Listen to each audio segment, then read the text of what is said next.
उत्तराखंड की धरती पर मसूरी, नैनीताल, रानीखेत 3-4 शहरी पर्यटन की दृष्टि से जो है इन शहरों का प्रचार और प्रसार था, इनका नाम और इनका जो है पूरे विश्व में इनका प्रचार था। और जब 1947 2021 आ गया, यदि आप 31 दिसंबर को मसूरी जाएंगे तो आप मसूरी जा नहीं सकते हैं। नए साल में हम नैनीताल जाना चाहें तो आप नैनीताल जा नहीं सकते हैं। इधर रानीखेत जाना चाहें तो आप रानीखेत जा नहीं सकते हैं। इसलिए नहीं जा सकते हैं क्योंकि जनसंख्या बढ़ने के कारण, टूरिस्ट का फ्लो बढ़ने के कारण हम जो है उस शहर में घुस नहीं पाए, क्योंकि उस शहर की ऑक्यूपेंसी इतनी नहीं है कि हम जो है वहां लोगों को भेज सके, वहां लोगों को ठहरा सके, वहां लोगों को घुमा सके। और आप जानते हैं कि 15 साल से उत्तराखंड राज्य बने हुए 20 साल हो गए हैं। इससे पहले जितनी सरकारें रही हैं उन्होंने कभी ये सोचा नहीं है कि क्या हमें नए शहर नहीं बनाने चाहिए, क्या हमें नए डेस्टिनेशन तय नहीं करने चाहिए, क्या उत्तराखंड में यदि पर्यटक आएगा, टूरिस्ट आएगा, क्या तीनों स्थानों पर जाएगा और रात भर गाड़ियों में बैठा रहेगा? क्योंकि इतनी ज्यादा भीड़ हो गई है कि हम नया शहर बना नहीं पाए। और इसलिए हमारी सरकार के लोकप्रिय मुख्यमंत्री जी ने उत्तराखंड की इसी टिहरी की धरती पर, इसी झील के ऊपर 2018 में कैबिनेट की बैठक करा के 13 डिस्ट्रिक्ट 13 न्यू डेस्टिनेशन करने का निर्णय लिया है। यानी 13 जिलों में 13 नए शहर बनाने का निर्णय लिया। उसमें टिहरी जनपद को कोटी कॉलोनी जो है नया डेस्टिनेशन के रूप में डेवलप हुआ है, उसको नोटिफिकेशन हुआ है। मैं आप सबके माध्यम से उत्तराखंड सरकार के लोकप्रिय मुख्यमंत्री को बधाई देना चाहता हूँ, धन्यवाद। यहाँ पर्यटक का हब बनेगा, यहाँ टूरिस्ट की एक्टिविटी बढ़ेगी। जिस दिन मैं विधायक बना उस दिन मात्र यहाँ 35 बोट का रजिस्ट्रेशन था। आज 3 साल के भीतर 105 से ऊपर बोटों का रजिस्ट्रेशन होगा। 105 बोटें झीलें में चल रही हैं। कोरोना कालखंड बाधित होने के बाद भी जो सारे लोग यहाँ बैठे हैं, भाई परवीन बैठे हैं, ये गब्बर सिंह जी बैठे हैं, इनको पूछो, इनकी 3 बोट है। मैंने इनको पूछा, भाई तुम्हारा आजीविका चल, उनका भाषा बढ़िया चला है। जिस दिन से आपने इस नया टिहरी झील में कैबिनेट की बैठक कराई, उस दिन से जो है टूरिस्ट का फ्लो बढ़ गया है। 3 महीने में इतना अच्छा टूरिस्ट आ जाता है कि हमारी 12 महीने की किस्त चली जाती है। आप कल्पना करो, इससे पहले इस टिहरी झील का प्रचार प्रसार नहीं होना चाहिए था। 2006 में टिहरी झील बन गई थी। 2006 से यहाँ पावर प्रोडक्शन शुरू हो गया था। और हमारी सरकार ने तय किया है, विधायक बनने के बाद हमने सरकार से आग्रह किया कि टिहरी को नया डेस्टिनेशन बनाने का काम करो। आज जो टिहरी जिस स्थान पर खड़े हैं, इस टिहरी को लेक फेस्टिवल के नाम से जाना जाएगा। यानी हमारी सरकार ने तय किया है कि टिहरी लेक फेस्टिवल भारत का ये पहला लेक फेस्टिवल होगा, उत्तराखंड की धरती पर होगा। क्योंकि हमने टिहरी लेक फेस्टिवल को जो है बसंत पंचमी के अवसर पर मनाने का निर्णय लिया है। 16 तारीख को माननीय मुख्यमंत्री आकर जो है टिहरी लेक फेस्टिवल के जो है शुभारंभ करने जा रहे हैं। और हर साल हम टिहरी लेक फेस्टिवल को बसंत पंचमी के अवसर पर कराने का निर्णय हमारी सरकार ने लिया है। क्योंकि ये लेक फेस्टिवल पूरे देश का पहला लेक फेस्टिवल होगा।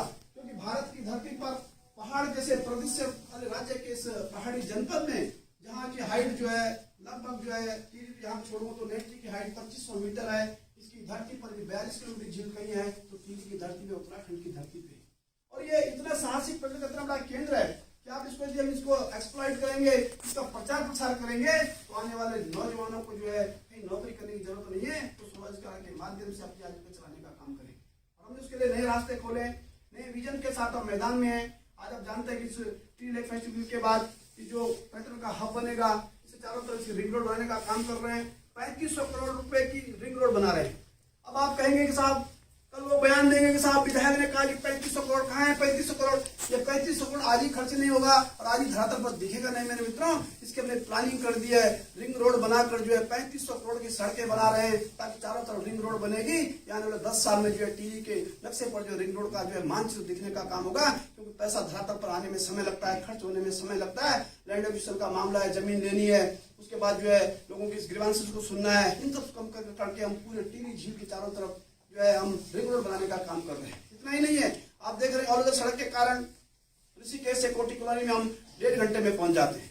अब आप देखेंगे कि जो ऑल के कारण हम जो है हमारी कनेक्टिविटी बहुत नजदीक हो गई है। ऋषिकेश के बगल में एयरपोर्ट है। ऋषिकेश में हम कन्वेंशन सेंटर बना रहे हैं। भारत का सबसे बड़ा कन्वेंशन सेंटर आईडीपी की धरती पर बना रहे हैं। उसकी जमीन हमको मिल गई है।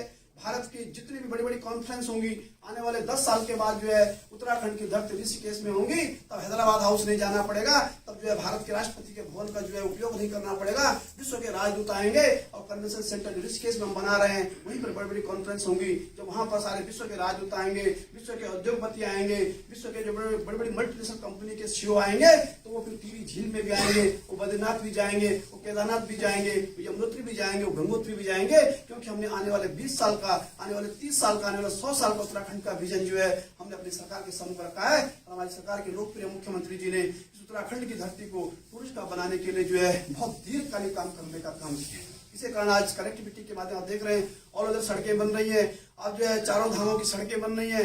हमने करण प्रयाग तक रेल पहुंचा दी है। अब हम गैर सेंटर रेल पहुंचा रहे हैं। हम जो है नानक नता से जो है हम जो है टनकपुर वाले रोड से हम जो है बागेश्वर को रेल पहुंचाने का काम कर रहे हैं। और इतना ही नहीं है, हम डोईवाला से उत्तरकाशी तक जो है रेल का सर्वे कंप्लीट हो गया है। जो रेल का सर्वे 2022 के बजट में आने वाला है, क्योंकि जो है 22,000 करोड़ की सड़कों का जो है रेल का काम चलने वाला है।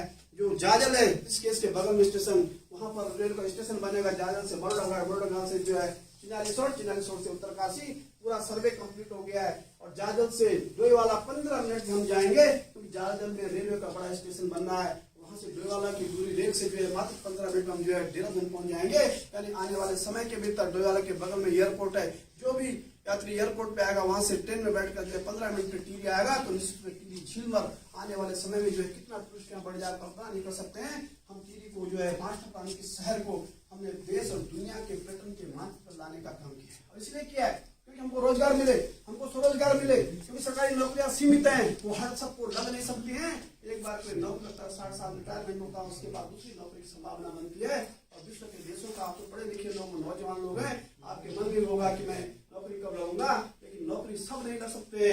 हम सबको स्वरोजगार पर जाना है। हमको सबको जो है अपने प्रदेश के टूरिस्ट प्रदेश को बनाकर यहाँ की आजीविका को आगे बढ़ाने का काम करना है। आपके कोठी के बगल में हमने अभी ITBP को जो है साहसिक पर्यटन केंद्र लाने का काम किया है। ये साहसिक पर्यटन जो है हमने ITBP विंग को यहाँ पर लाके जो है आप सबको जो है उसका लाभ मिलेगा, उत्तराखंड के लोगों को मिलेगा। सेना के जवान आएंगे, पैरामिलिट्री फोर्स के जवान आएंगे, वो अपनी एक्टिविटीज झील में करेंगे। उससे जो है कितना हमारा प्रचार प्रसार होगा।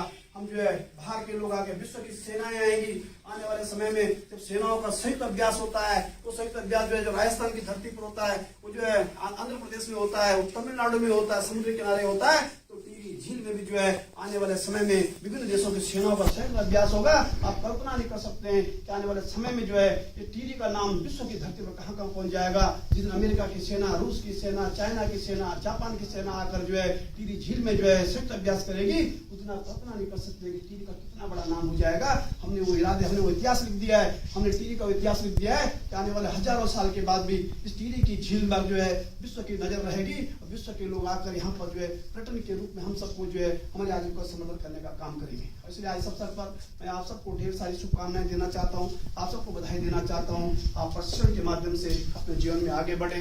हमारी सरकार में जो हमारी MSME पॉलिसी है, संयुक्त लघु मध्यम की जो भारत सरकार की थी, उसको हमने उद्योग का दर्जा दे दिया है। आज जितने यहाँ इस टिहरी झील में बोर्ड चला रहे हैं, ये सब जो है MSME पॉलिसी का 34% सब्सिडी को जो है बोर्ड पर मिल रही है। ये तब हुआ है हमारी सरकार ने जो है पर्यटन को उद्योग का दर्जा दिया है। एक नीति बनाकर जो भारत सरकार की MSME पॉलिसी थी उसमें हमको छूट नहीं मिलती थी, उत्तराखंड की सरकार ने इसको जो है पर्यटन को उद्योग का दर्जा देकर हमारे जो पर्यटन की जितनी एक्टिविटीज हैं ये MSME पॉलिसी के तहत आ गई है। उसके कारण जो है भारत सरकार की सब्सिडी 34% सब्सिडी सबको मिल रही है। यदि हम 10 लाख लोन लेंगे तो 4.5 लाख 3,40,000 हमको सब्सिडी मिल जाएगी। ऐसा हमारी सरकार ने किया है ताकि नौजवानों को रोजगार मिले, उनको स्वरोजगार मिले, उनको जो है कुछ रिबेट मिले। उस रिबेट के आधार पर आज जो पर्यटन के क्षेत्र में जो भी आप काम करना चाहते हैं, आप कोई भी जो है बोट लाना चाहते हैं, आप रेस्टोरेंट खोलना चाहते हैं, वर्कशॉप खोलना चाहते हैं, आप रिजॉर्ट खोलना चाहते हैं, आप होम स्टे खोलना चाहते हैं, तो सरकार आपको सब्सिडी देगी और सब्सिडी के माध्यम से आप अपने आजीविका चला सकते हैं।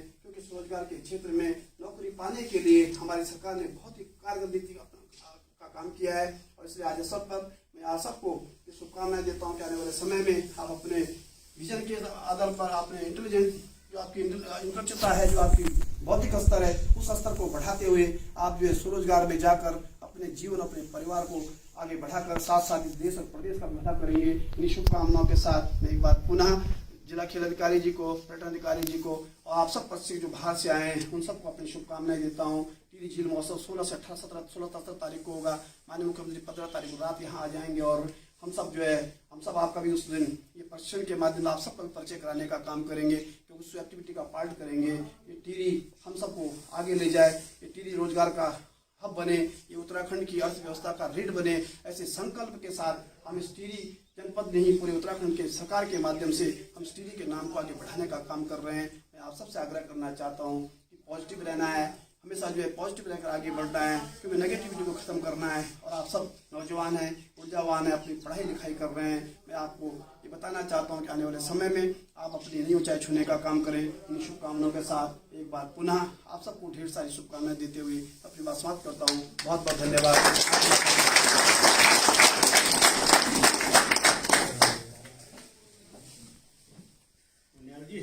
चलिए और कोई है बताओ, धन्यवाद कर दो, एक बार समाप्त कर दो। माननीय विधायक जी और जिलाध्यक्ष जी